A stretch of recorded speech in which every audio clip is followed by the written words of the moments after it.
নগাঁও ইছলামপট্টিত ভয়ংকৰ ঘটনা। বন্ধন বেংকৰ ধন সংগ্ৰহকাৰীক হাত কাটি লুটি নিয়ে ধন। সংকটজনক অৱস্থাত মেডিকেলত ভৰ্তি বেংকৰ কৰ্মচাৰীজনক। বন্ধন বেংকৰ কৰ্মচাৰীজনৰ নাম বনমালী চন্দ্ৰ। কি বেগে টেকা আছিলো হ্যাঁ তুমি চিনো নেকি?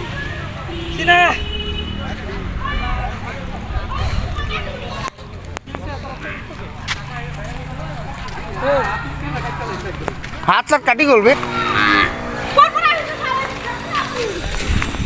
আপুনি ক'ৰ পৰা আহিছে? বন্ধন বেংকৰ।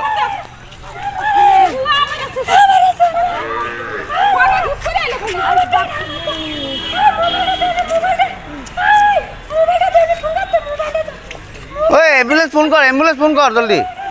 ফাৰুক দা এম্বুলেন্স 108 মাতি দিয়ক।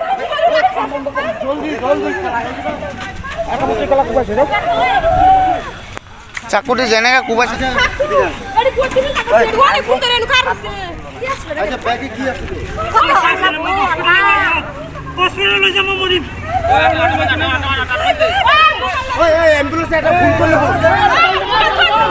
টমটম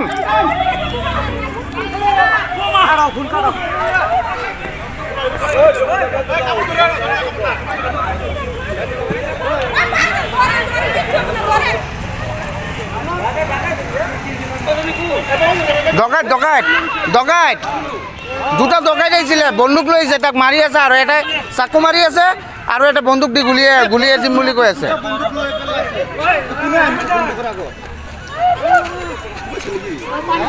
এতিয়া বন্দুক লৈ লৈছে, কোনে যাব আগত মৰিবলৈ? অঁ, দুই হাতত দুটা বন্দুক আৰু এটা হাতত এটা চাকু আছিল।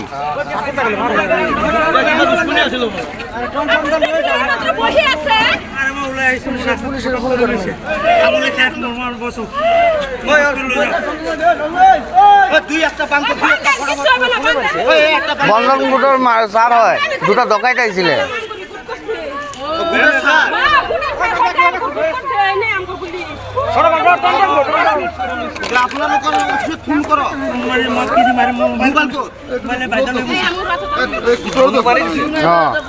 গুলি মাৰা নাই মানে, আমাক কৈ আছে নাহিবি, আগত মাৰি দিম, ফায়াৰ কৰি দিম। বেগ মানে তাৰ হাতত আছিল।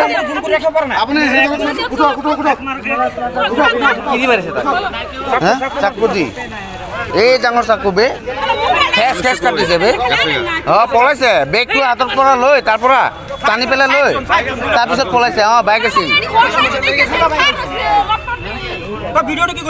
আছে, ফুল ভিডিঅ' আছে।